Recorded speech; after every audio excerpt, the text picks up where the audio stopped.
Good morning, everybody. It's another beautiful, almost fall morning.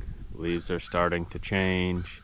It's a little bit cooler. It's quite nice. I've got one more batch of hay. Hopefully get it in all this week, otherwise it'll be next week.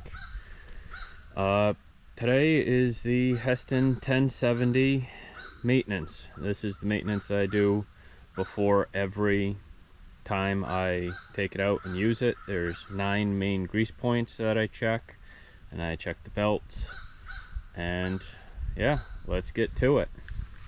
So I always typically start from the front and work my way back, which would start with the connector, which attaches to the tractor. And you see how I'm gonna do this with camera in one hand and grease gun in the other.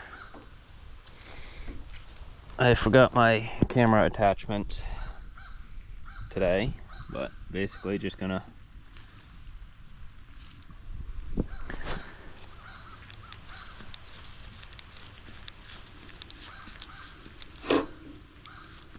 there we go, get that U-joint, come down around to this one.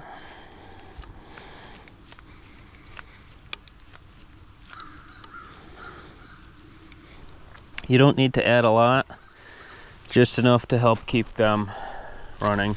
The hardest one, which I'm not going to videotape myself doing, is in this hole on that U-joint. You can see it a little bit from this direction, but that I'm going to need 2 hands. All the rest of these you can pretty much do just by walking around.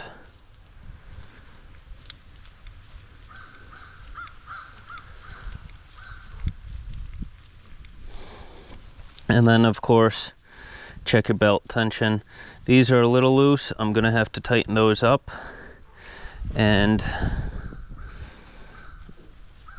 that'll probably be on the yearly maintenance. This should be the last time I need to use her this year.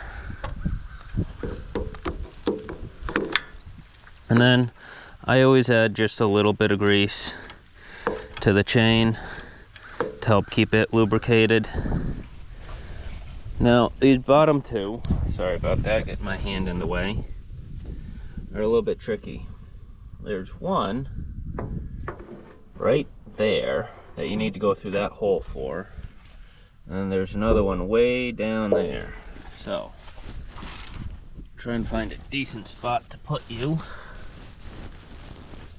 Is there another one down there? Maybe there isn't another one down there. Nope. Not unless I broke it off. Let me try and get that one.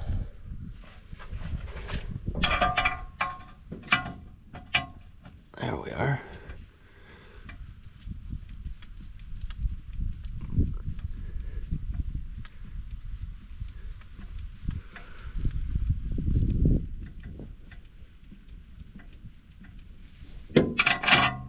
So one reason why I still use all of this old equipment is because it is easier overall maintenance on a lot of the newer stuff, and it's simpler, and quite frankly it still works. It's getting a little bit harder to get parts for. Like I said, I add just a little bit of grease. There we go.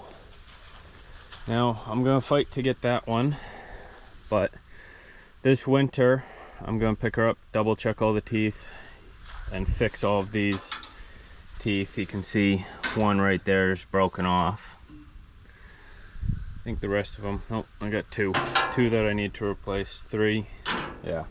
I typically wait till winter and do all those. I don't break that many.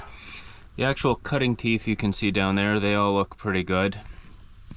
But each winter before I put her away, I try and fix her up as much as possible, repaint a lot of it so it stops rusting, give her a good greasing, fix those belts, and if there's a part that I can't get right away, it's not a problem. I can just order it and do it during the spring maintenance when I go through the whole thing again. Like I said, these belts are a little loose. That's okay. And then, as you can see, this hose is probably original, quite old. I'll need to replace those at some point, but being close to 20 feet long is kind of pricey, so maybe next year. All right, that is the basics day-to-day maintenance of the Heston 1070. I have a Heston PT7 over there that I will show you the maintenance on when I get to her. So that's another reason why I like these old things. 1, 2, they're already bought and paid for. They've paid for themselves decades ago. They're quite simple to fix. And yeah, alrighty. Have a good one, everybody. If you find this instruction useful, if you have a 1070, let me know in the comments below what you guys have and how you maintain them and what your yearlies are. Maybe I'll update mine, but I'll put the yearlies out when I do them or shortly thereafter. And don't forget to like, comment, and subscribe. Have a good one, everybody.